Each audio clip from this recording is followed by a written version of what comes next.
कितना होगा? हवा में उड़ रहे हो, क्या कर रहा है? स्केच करो, ड्रॉ करो। नहीं कहता है स्केच बना रहा है, मतलब फिगर बनाओ। ठीक, समझो यही सब प्रैक्टिस है। सब कुछ रहते हुए वही है कि अगर तुम्हें बहुत बड़ा बड़ा हथियार दे दिया जाए, उसको सिखा दिया जाए, बता दिया जाए इस पर बोर्ड करके इसी से चलाना है, लेकिन जब तक प्रैक्टिकली उसको नहीं किया तो युद्ध हार जाओगे।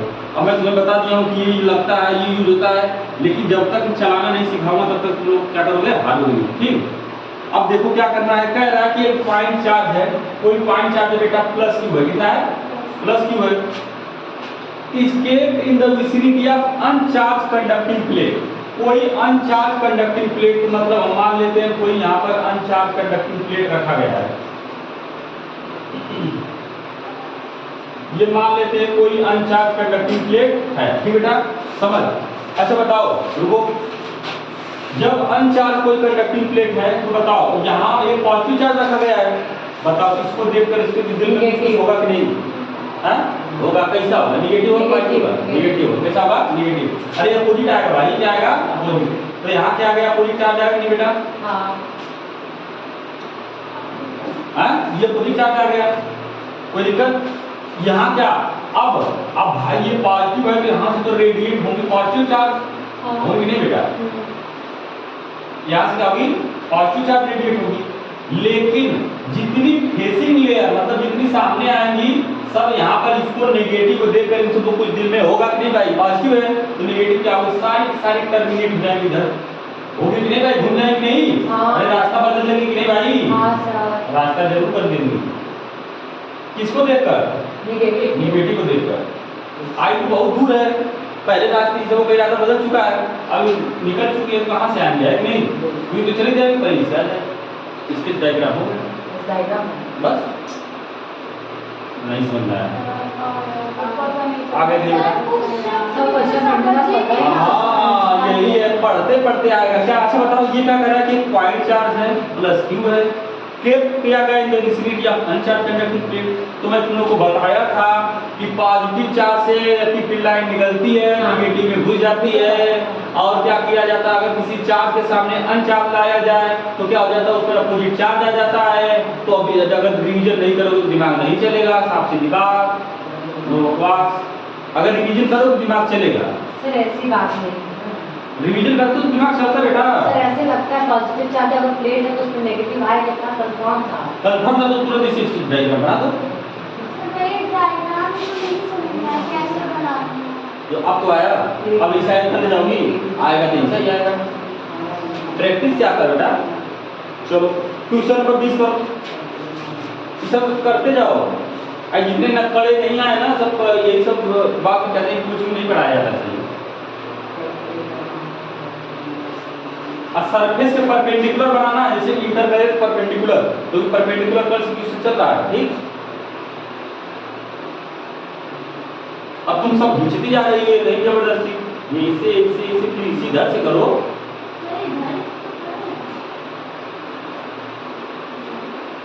नेगेटिव साइन बनाओ। एक खुले तो 50 रुपया प्रति से, ठीक, पूरा उसमें सोल्यूशन करवाऊंगा।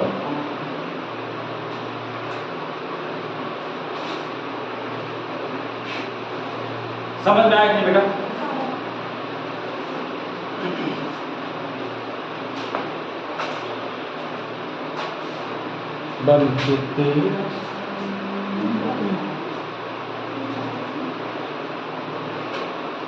चलो बराबर क्वेश्चन नंबर 20। पहले न्यूमेरिकल करने का तरीका क्या बेटा? जो जो दिया हुआ है उसको पहले लिख लो, क्या पूछ रहा है उसका फार्मूला लिखो। अब जो फार्मूले में दिया हुआ है, जो फार्मूले में आ रहा है लिखने पर, देखो क्वेश्चन में दिया हुआ है कि नहीं। अगर नहीं दिया हुआ तो डायरेक्टली निकालने का तरीका बता रहा होगा। चलो करो।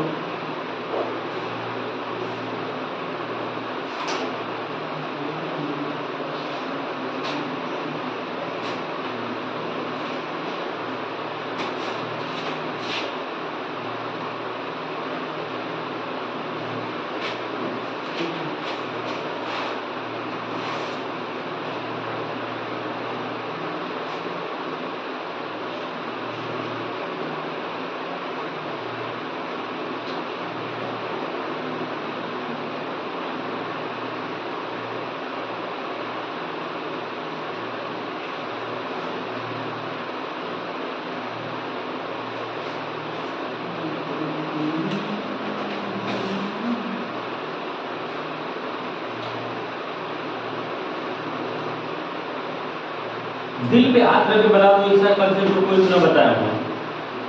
हाँ अरे बताओ भाई। हाँ हाँ सारा बता नहीं। अरे मैं कहाँ माउंट एवरेस्ट पे ले जाकर चढ़ाया, तुम लोग नीचे दौड़ रहे हो। किस लेवल पे मैं करा रहा हूँ, किस लेवल नोट्स पढ़ना जाके ये प्रीवियस से कर ले रहे हो तो मैं नोट जाके पढ़ना, अगर बनाए हो तब तुम लोग बनाए हो बनाइए। अब बीच में से छोड़ी है, इसको कंप्लीट नहीं किए, कब कंप्लीट करोगे? आज कर ले प्यारी, जिंदगी बर्बाद होने कोई नहीं रोक पाएगा। हाँ प्यार वार सब धोखा है, पढ़ने बेटा भी मौका है। ग्रीस ग्रीस मुस्कुरा रहे हो बेटा, कुछ तो दिक्कत है।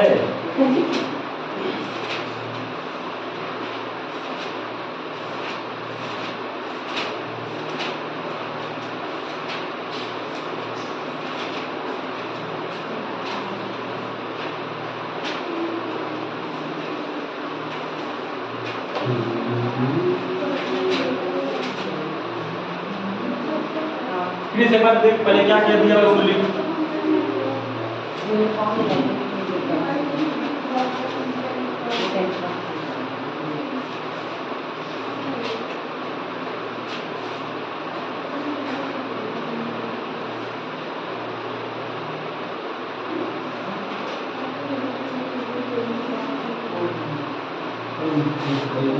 चलो अब इसे जरा टाइम लिखूंगा भाई, किसका लगा यार, तुम्हारा लगा? तुम्हारा सीखा वर्क डन नहीं आ रहा है, तुम्हारा दिया कामया। क्रिस चल क्रिस बता क्या क्या दिया हुआ है, ठीक क्रिस बता। इलेक्ट्रिक डाइपोल दिया है, हाँ, जो जो दिया उसको बताओ। पहले इलेक्ट्रिक डाइपोल कितना दिया हुआ है, पी की वैल्यू दिया कितना, पी की वैल्यू कितना 3 × 10⁻⁻8 कूलम कूलम इनटू मीटर हो गया। अब अगला क्या दिया हुआ है, uniform electric field of intensity. हाँ इलेक्ट्रिक फील्ड इंटेंसिटी कितना दिया हुआ है, 10⁻3 न्यूटन पर कूलम। 3 न्यूटन पर कूलम। अगला देखो नहीं यही दिया हुआ है, नहीं सर और दिया। वो जब पढ़ो उसको आगे पढ़ो। बीच वाला छोड़ दिया, एंगल की वैल्यू भी है इसमें। अबे ध्यान से देख, and it position unstable equilibrium दिया हुआ है। हाँ। पोजीशन ध्यान से पढ़, स्टेबल इक्विलिब्रियम और स्टेबल इक्विलिब्रियम कब होता है 0 डिग्री पर, अनस्टेबल कब होता है 180 पर। ये सब बोलो करो थोड़ा सा, ठीक। क्वेश्चन क्या करें, calculate the amount of work done in turning electric dipole और डाइपोल मोमेंट इतना दिया हुआ है, position unstable to stable equilibrium. मतलब θ1 की वैल्यू कितना दिया हुआ है 180 डिग्री, हाँ। और θ2 की वैल्यू कितना दिया हुआ है 0 डिग्री। 0 डिग्री। हो गया कि नहीं भाई, θ की वैल्यू भूल गए भाई, ध्यान से, ठीक। कहां को गए थे, चलो अब फिर क्या आ रहा है कि इलेक्ट्रिक फील्ड इंटेंसिटी कितना दिया हुआ है, ठीक। वर्क डन पूछ रहा है, क्या पूछ रहा है, वर्क डन। एकदम सिंपल लाइन, वर्क डन बराबर T cos θ1 माइनस cos θ2 cos θ2। अब बताओ P की वैल्यू कितना दिया हुआ है 3 पूरे 10 के पावर -8, और E की वैल्यू कितना दिया हुआ है 1/8, और cos θ1 की वैल्यू कितना दिया हुआ है -1। अरे cos θ1 180 डिग्री है, तो 180 डिग्री से कितना -1, और ये कितना हो जाएगा -1। अरे θ2 0 डिग्री है बेटा, है नहीं, तो अब कितना हो जाएगा माइनस माइनस हो जाएगा, -6 × 10 के पावर -5 जूल। आ गया समझ में आया कि नहीं? अब बताओ इसमें क्या ऐसी चीज जो नहीं आ रहा। एक बात तुम लोग प्रयास करो, कहाँ गलती की थी बताओ। सर पी की वैल्यू करना इस पी की वैल्यू मत निकाल, वो तो दिया हुआ है। नहीं भाई, तुमको नहीं समझना है कि 10 की पावर 3 रखना है, साथ में नहीं रखना। अबे भाई रखना है, जो दिया हुआ है तो रखना है ना। चलो क्वेश्चन नंबर 21 करो, जो भैया सबसे सगा तुमको करो। क्वेश्चन नंबर 21 ग्राफ का ध्यान रखना चाहिए, ये चीज बहुत बताया हूं, अगर अरे ये मारे नहीं नंबर बता नंबर तो मारिएगा ना, तो पहले तक मार देंगे। समझ में आया कि बेटा, बता कोई दिक्कत। एक एक पॉइंट उसका न्यूमेरिकल लिखते जा, सॉल्यूशन बनाते जा, चिट्ठी मिट्टी मत लिखी, बढ़िया से लोग समझ ले, ठीक। और नोट्स अगर नहीं तो अभी तो ईमानदारी सभी एक चैप्टर पढ़ाई होता तो इसीलिए कि किसी से लेके बना दो, तो छूटा उसको कर ले कंप्लीट, ठीक।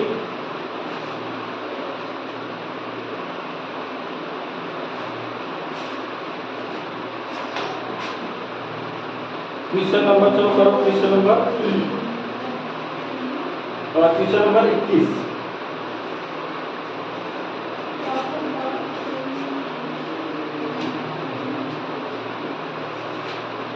बेटा किसी के पास नई बुक हो तो थोड़ा ये नई प्रीवियस ईयर हो तो उसको देखो कहीं मिल जाती है कराओगे, उसमें और नए नए क्वेश्चन थोड़ा कर रहा हूँ, ठीक।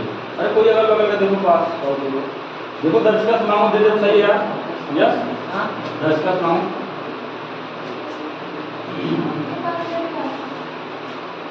दर्शक पास हो, दर्शक जानती हो तुम सबको कैसे जानती हो?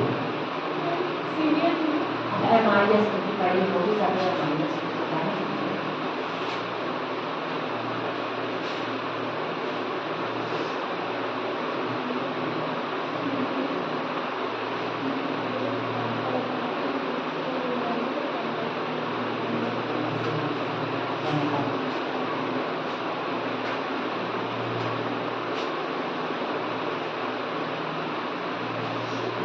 गलती कर दिए लला, प्यारे गलती कर दी है, बहुत बार बताया हूँ, आ जाओ देखो। एक और पहले बता देते हैं नहीं बोले देखो, अरे जिसका गलत होगा सबको मान, मैं सबको मान मुझे बताया हूँ। हाँ सबको बना रही हूँ, बना रही हूँ, अभी बना रही हूँ, अभी बना रही हूँ। चलो आओ। अबे यार मैं तुमको बताया, सबसे पहले ग्राफ ही बनाया हो, गलत बनाया हो। चलो अच्छा बेटा देख, अगर मैं सर इधर देख, अगर देखो अगर तुम्हें क्वेश्चन में ये बोले कि E वर्सेस R बनाओ, क्या बनाओ? E वर्सेस R बनाओ, R इलेक्ट्रिक फील्ड क्या हो जाएगा? Electric field 2.4 E versus R बनाओ, मतलब क्या बनाओ? E वर्सेस R बनाओ। तब क्या होता है तुम्हारा, हमें पता है कि 0.4 के कारण इलेक्ट्रिक फील्ड क्या होता है? 1/r² होता है, 1/r²। तो कुछ ग्राफ इस तरह बनता है, रेक्टेंगुलर है थोड़ा।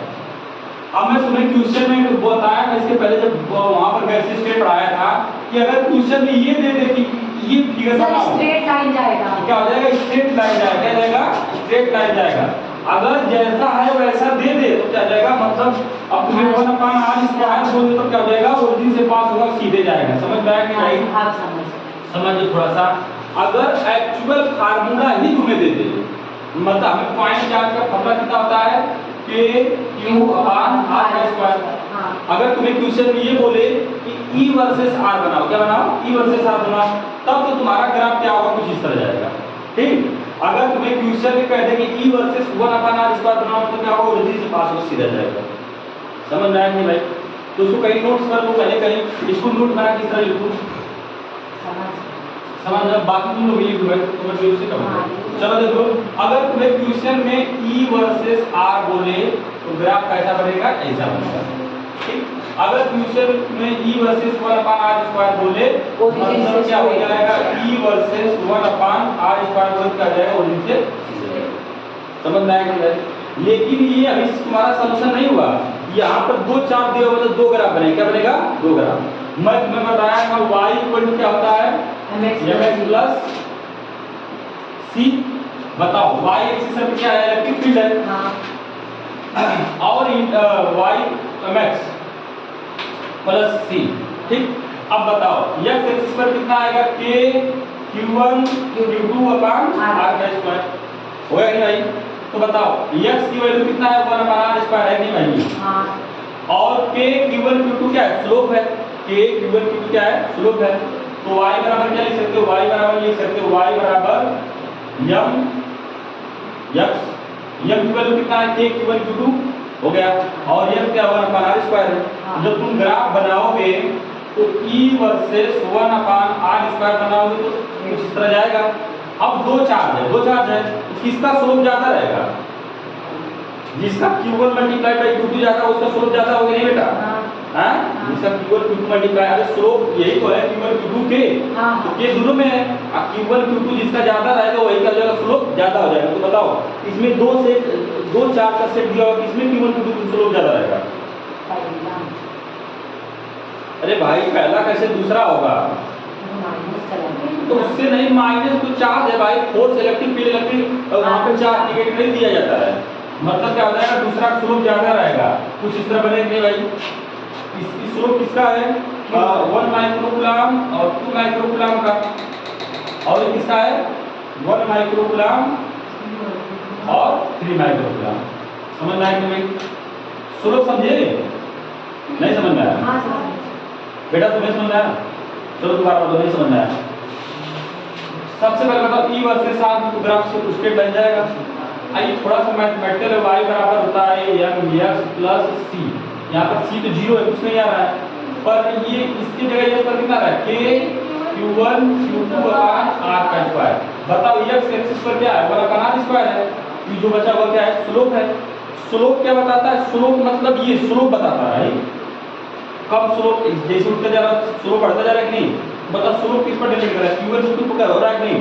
तो पहले में जो q1 q2 दिया हुआ है, पहले केस में अगर m1 स्लोप माना जाए तो m1 स्लोप q1 कितना दिया हुआ है 1 into 2 कितना आ जाएगा 2 माइक्रोकूलम आएगा, और दूसरे में कितना आ जाएगा 1 into 3 तो कितना आ जाएगा 3 माइक्रोकूलम आएगा। भाई स्लोप किसका ज्यादा रहा है, दूसरे चार्ट तक आ रहा है कि नहीं।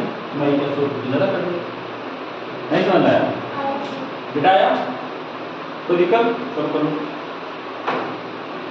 उसके बाद क्वेश्चन नंबर 12 करो।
सर मैं इतना ट्यूशन करवाया था इसमें 16R1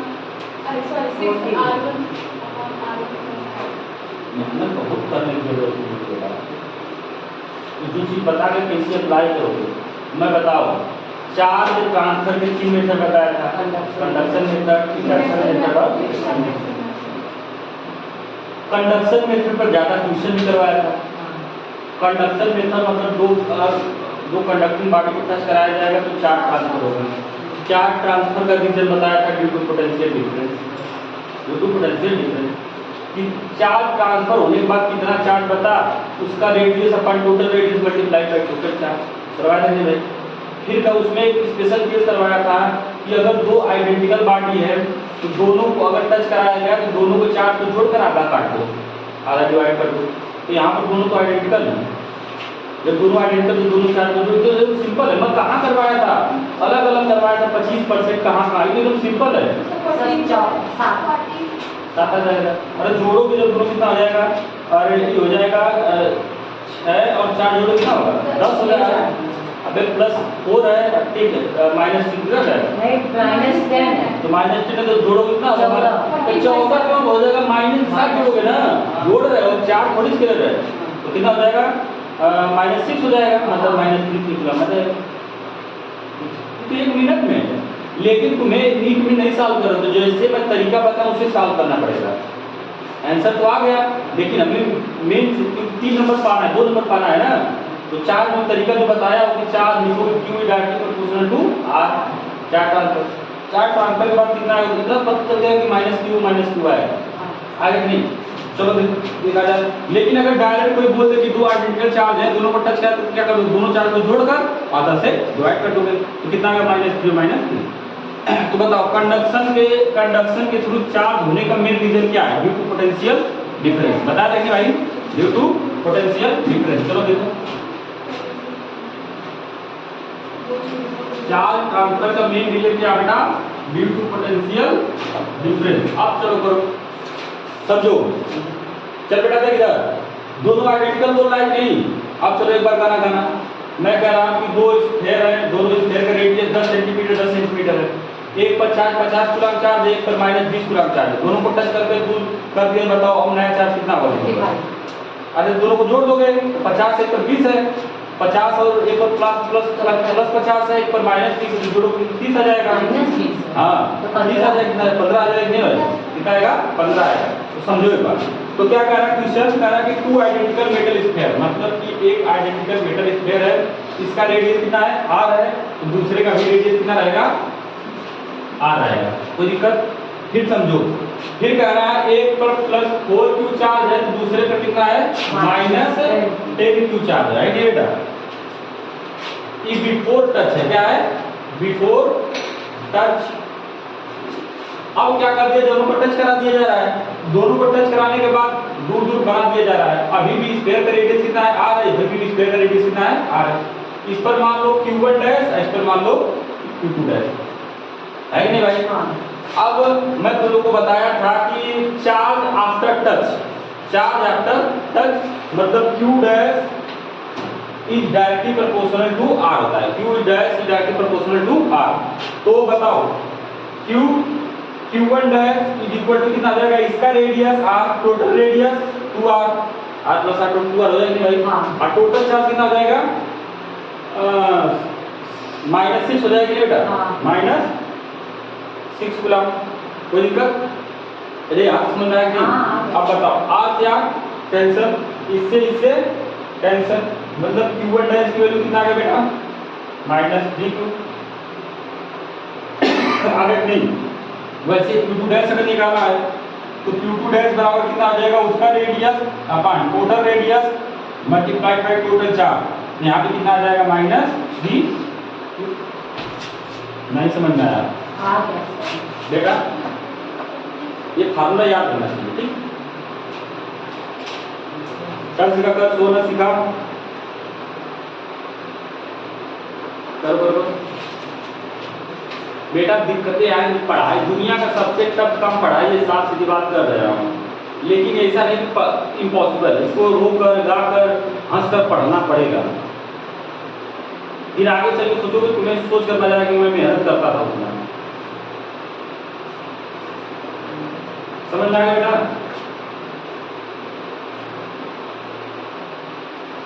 क्वेश्चन नंबर 30 का लग गया, क्वेश्चन नंबर 30 करो।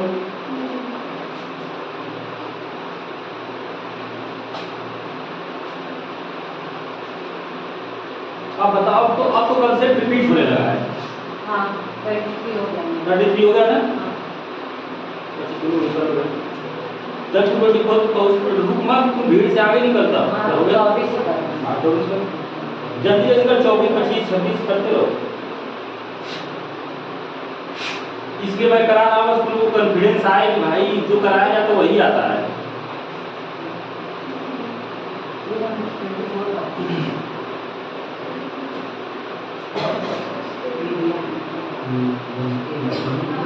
ये बेटा समझ आया।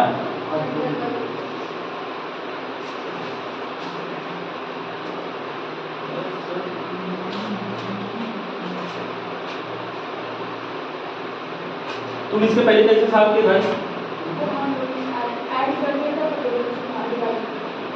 अगर इससे नहीं करो तो मेरे मेथड से जाना चाहिए था। अगर रिवाइज किया तो नहीं लिख जाएगा। एकदम मरते जीते तक पढ़ा कर, सो के जगह पर तुरंत बुक पलटा कर। और खास तौर से फिजिक्स तो फिर कर, फिजिक्स में अगर आगे करोगे तो रेस बहुत आगे जाओगे, क्योंकि फिजिक्स कुछ ही लोग करते जो मेहनत करते हैं। बायो केमिस्ट्री नेचुरल लोगों का होता है, लेकिन फिजिक्स वही करता है जो एकदम लंबी रेस का घोड़ा रहता है, करता रहे, तुरंत नहीं आती फिजिक्स। सबसे यूनिक बात ये है कि तुरंत एक बार पढ़ लिए नहीं आएगा।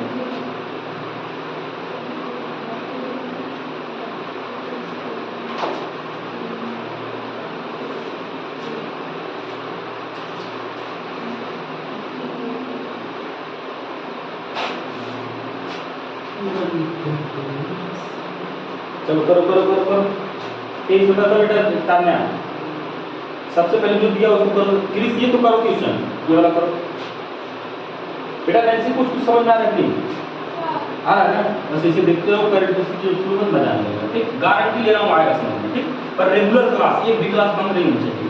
ये दोनों को क्या हुआ, साथ में सब पढ़ रहे थे, लेकिन उस लोगों की कंटिन्यूटी ज़्यादा होती रहती है, कभी बीमार पड़ जाती है, कभी नहीं आती।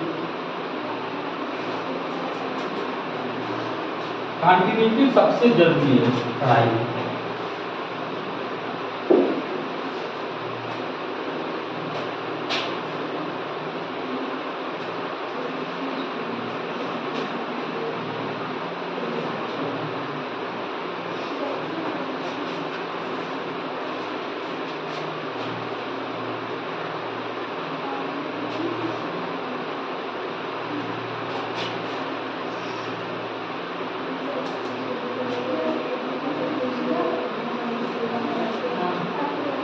अब इसमें मैं टाइम दे रहा हूँ। ठीक, अब देखो तुम लोग, मैं लगाऊंगा, देखना तुम लोग कहाँ गलती कर रहे हो। तो ऐसा आगे सीखिए क्यों नहीं आना, इधर कर ध्यान से थोड़ा।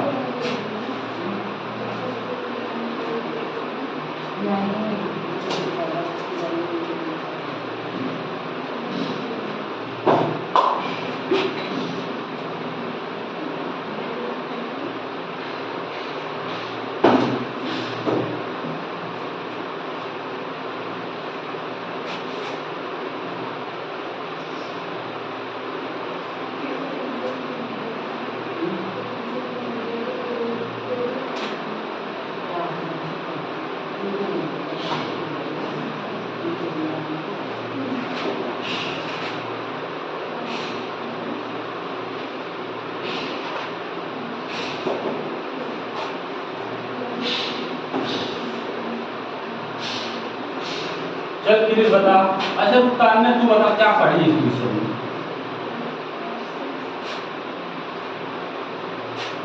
हाँ, अरे तुम लोग बता भी नहीं कि अगर डॉक्टर वही दवा देगा ना, पता चले क्या दिक्कत है। हाँ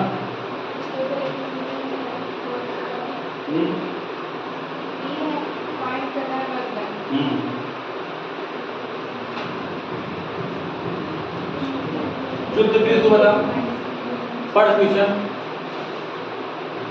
जो डायपोल मूवमेंट है उसका मैग्नीट्यूड p है। हाँ इज इन स्टेबल यूनिट। हाँ in an electrostatic field of magnitude e है। हाँ अगर फाइंड करना है work done in rotating this dipole to this position of unstable, और उसका जो रोटेट कर रहा है उसका वर्क करना है। वर्क डन पता करना है कब? अनस्टेबल में बोल क्या जाएगा, अनस्टेबल में। तो वर्क डन बराबर क्या होता है बेटा, है दिया जैसे वर्क डन बराबर क्या होता है, पी ई cos थीटा 1 जो जब है cos थीटा 1 cos थीटा 2। ठीक, बताओ cos थीटा 1 की वैल्यू क्वेश्चन से पढ़ते हो कितना दिया हुआ है?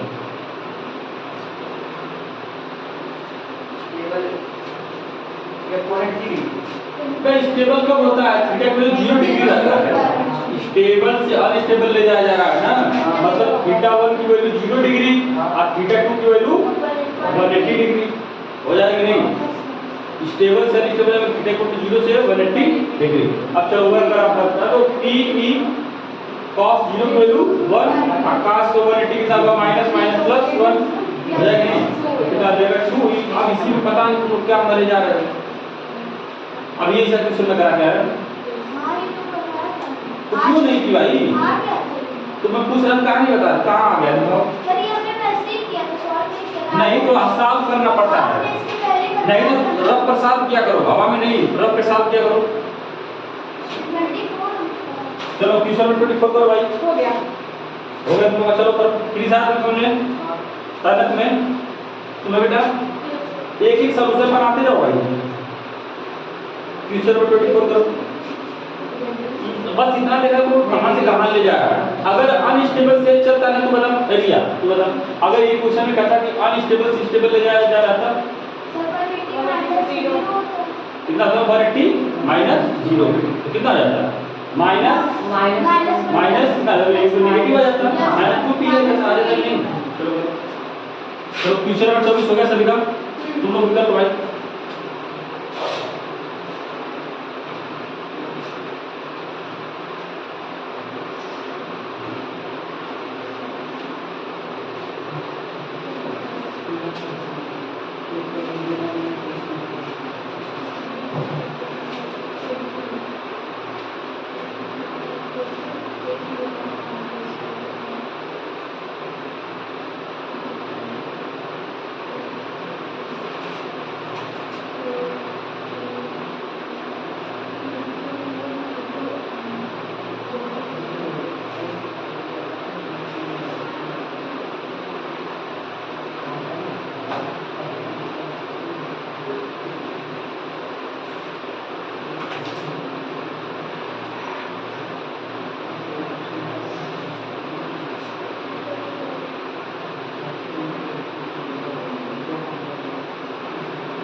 कितना टाइम हो रहा है?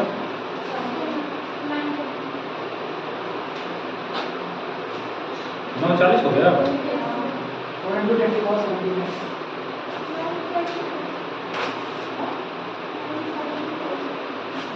क्या कितना है तुम्हारा प्लीज? 424 something। तुम्हारा 10 की पावर -29 चलो देखा जाए। equal to 10+। चलो देखो तुम लोग किया, तुम लोग लिया तान्या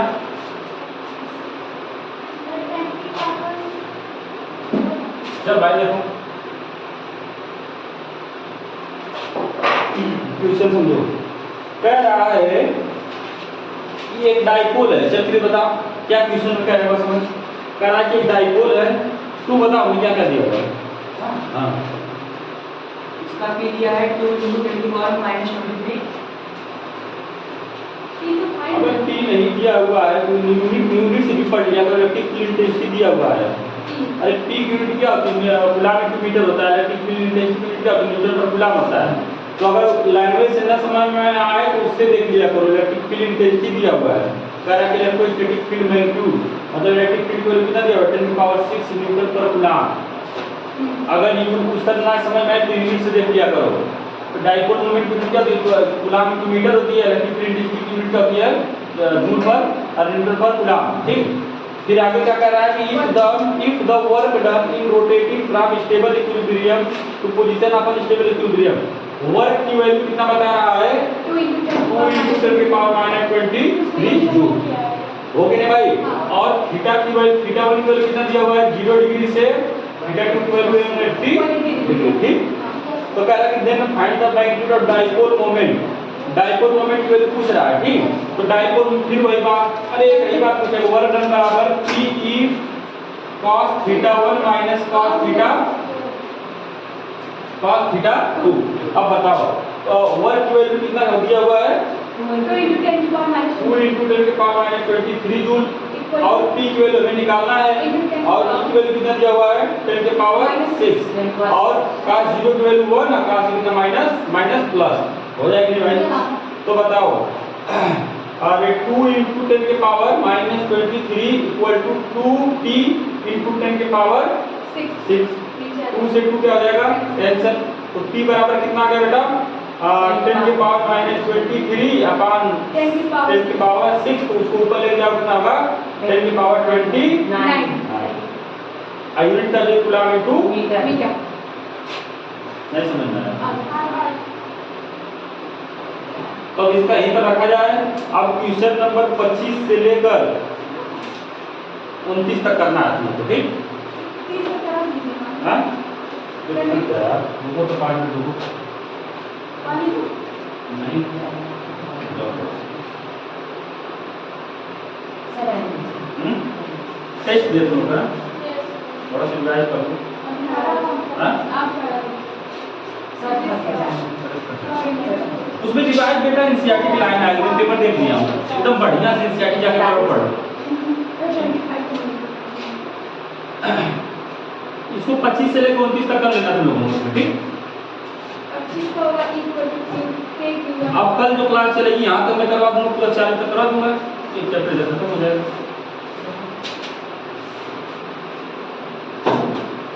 इसी तरह हम लोग आराम से कर रहे हैं, सब होता रहेगा बेटा। अच्छा बता, एक भी 25 24 तक किसी को कोई दिक्कत है किसी को?